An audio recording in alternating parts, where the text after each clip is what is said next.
Can fasting save your life? Can a solid food vacation save your life? Well, Dr. Herbert Shelton sure thought so. Wrote quite a few books on the subject. One of them was called Fasting Can Save Your Life. Now, this man knew what he was talking about, supervised over 50,000 water fasts, devoted his whole life to codifying the natural hygiene literature written in the 1800s and put together a 7-volume series. Volume 3 is The Science and Fine Art of Fasting, first published in 1934, and 5th edition was in 1978. Fasting Can Save Your Life came along in 1964. Its 2nd edition was in 1978. And then we have Fasting for Renewal of Life, first came out in 1974 and then published again or edited again in 1995. Supervised over 50,000 fasts. You have to think about that for a little bit. This man saw with his own eyes what would happen when people took a solid food vacation.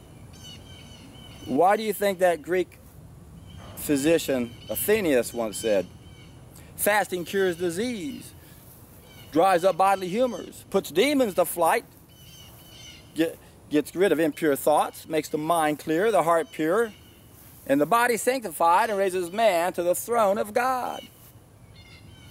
A solid food vacation is so profound that just about everybody in history who's ever done it talks about it. Have you noticed that? Gandhi, Moses, Jesus, Muhammad. This is a profound experience that changes us on levels that we just can't understand. Now, does fasting all by itself cure disease? No.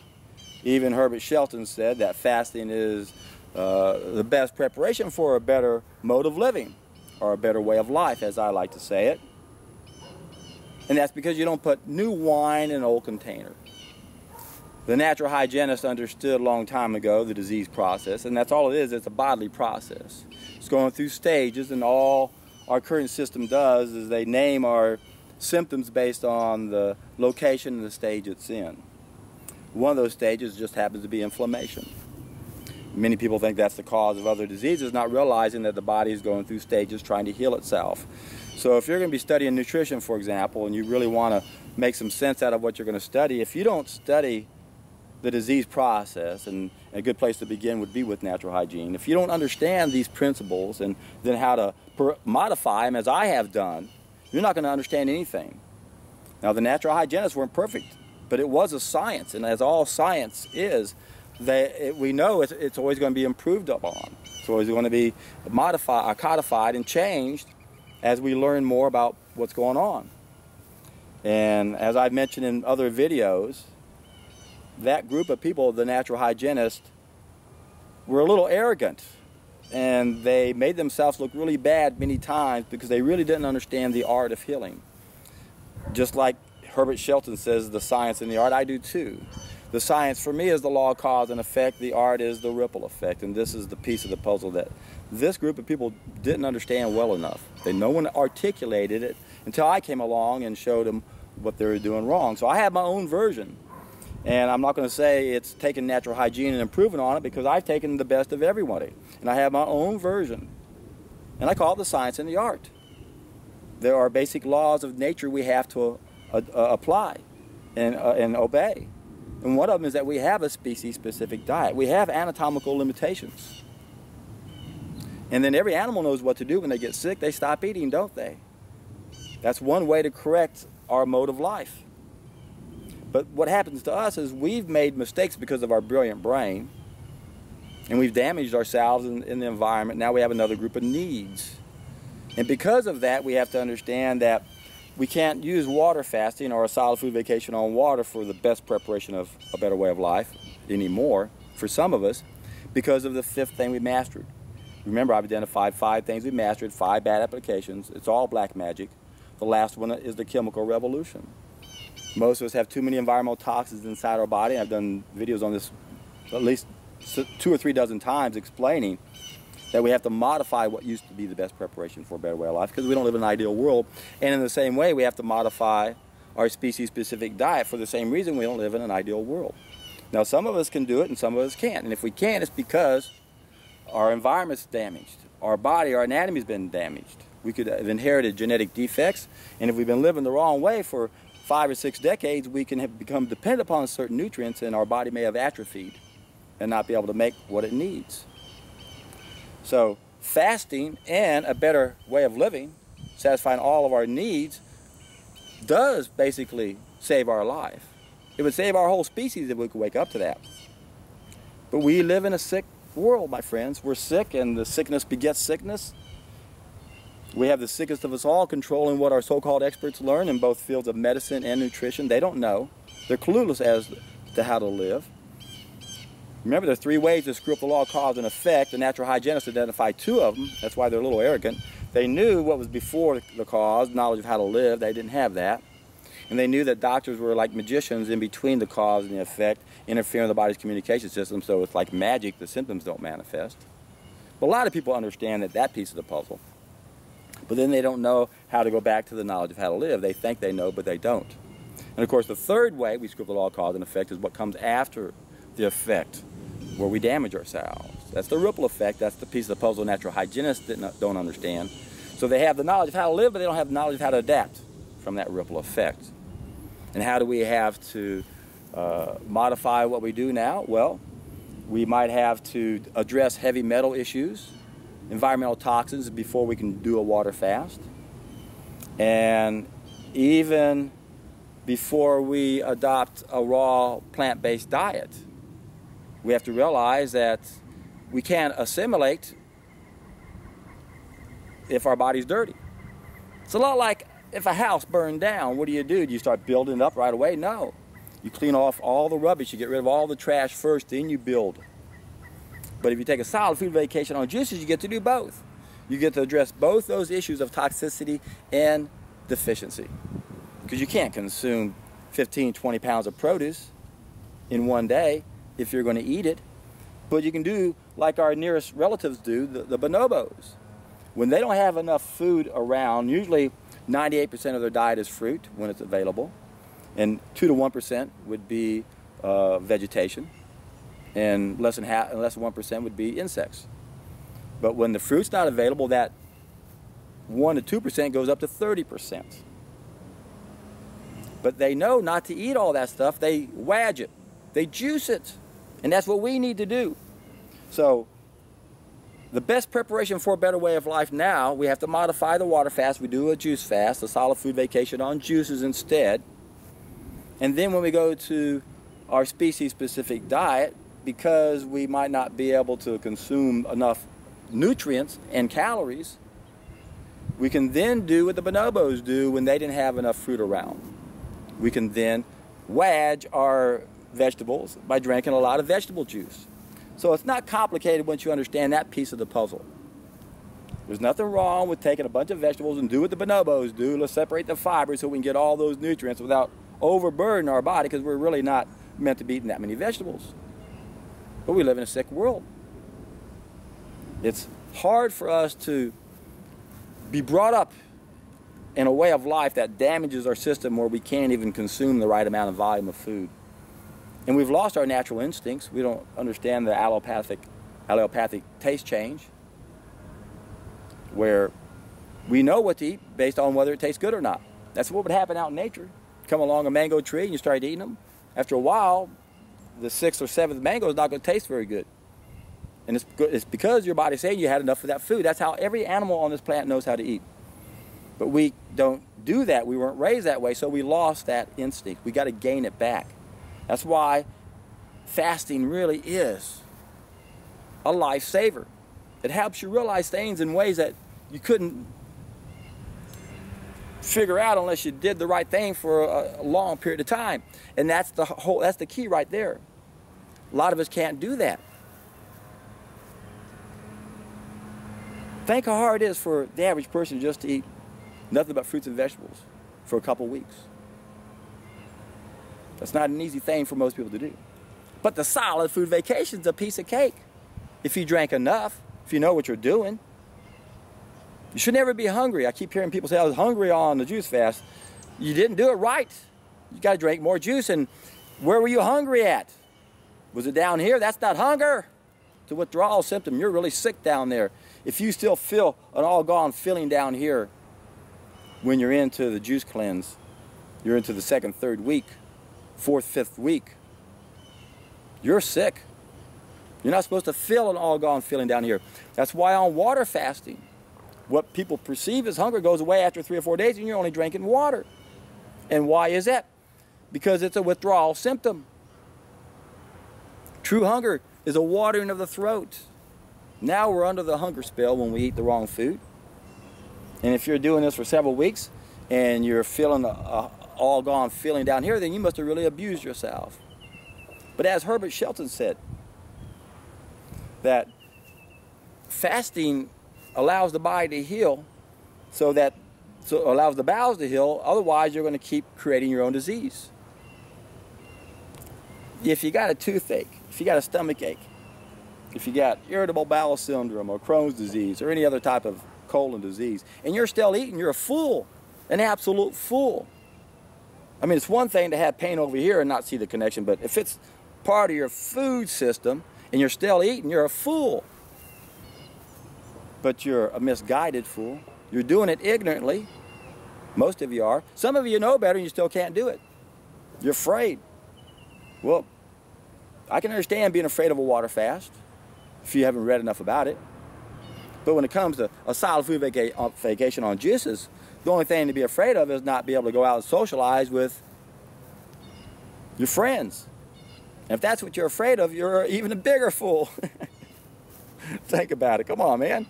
What's really more important in your life? Of course, friends are important. But what you're going to find is that when you change your way of life like this, you can almost become a social outcast. And if you're not big enough to be a social outcast, then don't do it. As my good friend Bob Wood said, anytime you go in the opposite direction everyone else is going, you're better off, whether it's rush hour traffic or what's on your plate. You want to start standing out. People are going to start noticing that you're not eating the junk that everyone else is eating. It may take decades down the road before they go, wow, look at Jimbo over there. He's still looking pretty good, isn't he? Look at us. Is that going to get their attention? Probably not, is it? That's why I keep saying that a solid food vacation on juices really is an idea as time has come. Because it's not that hard to do. It's easy. It's simple. And it's the only thing that we're going to be able to do collectively to get enough people's attention. Because most of us just really don't have a chance making any sense out of this. Especially if we've already been formally miseducated as our so-called experts are in every field of health. And even fields of philosophy and logic. You people are misdirected and not shown how simple things are.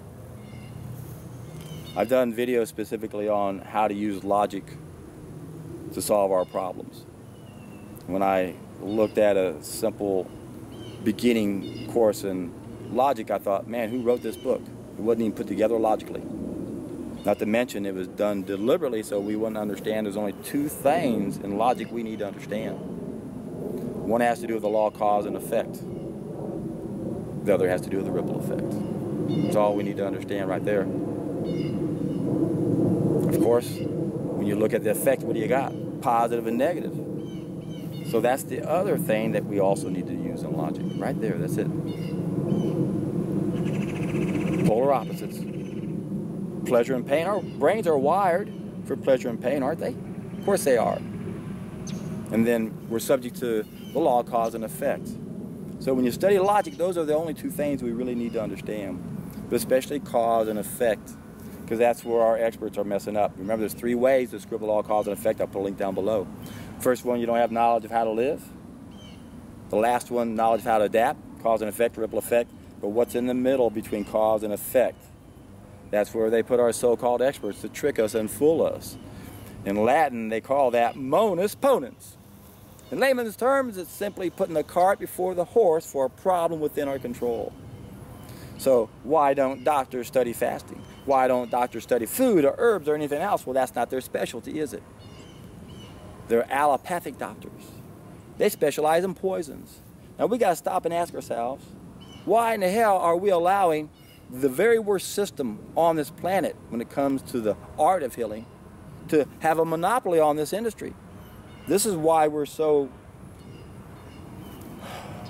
screwed, literally, as a species if we don't recognize this. And most of us have no idea what's going on, and they insist we want to have universal health care coverage, not realizing that health care is self-care. And we don't want to finance the system that's in charge. It's a blunder. We don't want to blunder upon a blunder. People say, John, what's wrong with you? Why don't you want universal health care coverage? It's because I'm not ignorant. I know the cause of disease. I know the system that is in charge right now is only going to make things worse, and it's by design. It's not just designed to keep us poor, which is an added bonus to us, to what they're doing to us. But the main reason is to keep us sick. That's the main thing. That's why we have a system that's horrible. It's incompetent. Remember the science and the art. Almost every protocol out there that's trying to heal us is part of the art of healing. Natural hygiene, no, we know the science. We got to look at the laws of nature, knowledge of how to live. We know not to treat a symptom for a problem within our control. But then they didn't understand that ripple effect, so they were missing a piece of the puzzle. It's a good place to start. Study the natural hygiene system, realizing that they didn't understand herbs. They didn't understand all those other protocols that are part of the art of healing. Remember, almost everything else is part of the art of healing. And we need that if our body's damaged. Even allopathic doctors, we need those when the body's damaged. But the problem with natural hygienists is they look at all those protocols that are a part of the art, whether it's acupuncture or herbs or whatever, aromatherapy, homeopathy, allopathic doctors, they put them all in the same group, and they don't belong in the same group. Doctors are specifically, most of them, in piece 106 in between the cause and effect of my special teaching tool. Then we got piece 35. That's one of our needs. Remember, we have 12 essential needs, 2 additional temporary needs, cause and effect, ripple effect. We have 10 subsequent needs because we're sick and disconnected, but then we have subsequent causes that don't go away because we're damaged. There's the ripple effect. We're damaged. So that's piece 35. So most of the protocols that are part of the art of healing apply to piece 35. Even allopathic medicine occasionally will apply to piece 35. There's a time and a place to do what they do.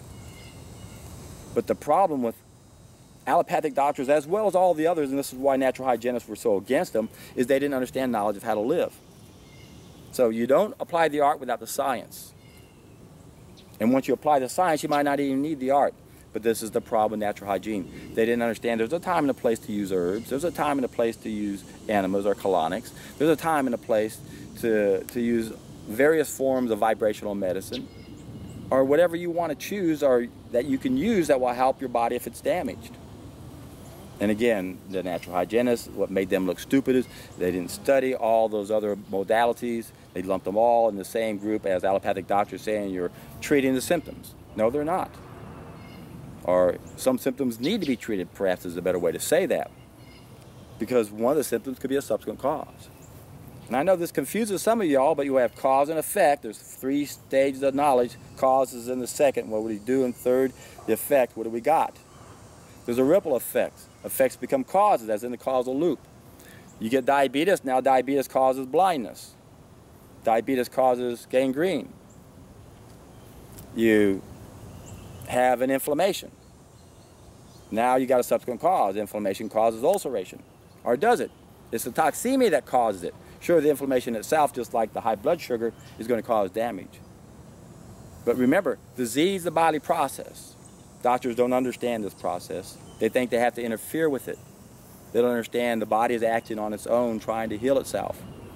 What we have to do is realize, well, what's causing the first of these 4 stages of long-term disease, the inflammation, and what's causing most of it? It's auto-intoxication. Or anything else. There could be exogenous toxins that get inside of us that don't belong there. That's what causes the inflammation. That's what's causing the disease on the toxicity side of the equation. Fasting on water addresses that toxicity issue. And a lot of toxicities or deficiencies are actually due to toxicities, like pernicious anemia, for example. A water fast, on nothing but water, you can increase your red blood corpuscles by 500,000. But that doesn't apply to most deficiencies. That's why the solid food vacation on juices is so much more powerful. And yes, It can save your life because it's going to wake you up. It is an idea as time has come, because enough of us can do this and still maintain a regular life. We can still work. We can outperform and do better than we ever have. Can't use stress or time as an excuse, because you're going to have more time and less stress, be more productive, and most importantly, you're going to have purpose in your life, because you're going to be playing your role to be the best that you can be. And continue on the hero's journey and letting everybody know why you're so vibrant. Tell them your story. If you had a certain condition and you meet someone with that condition, you tell them your story. They're going to relate to it. Even if they don't have that condition, you can help them understand that what you did for your condition helps every condition. That's how powerful a solid food vacation is. And once this planet wakes up to that reality, we're in for a treat.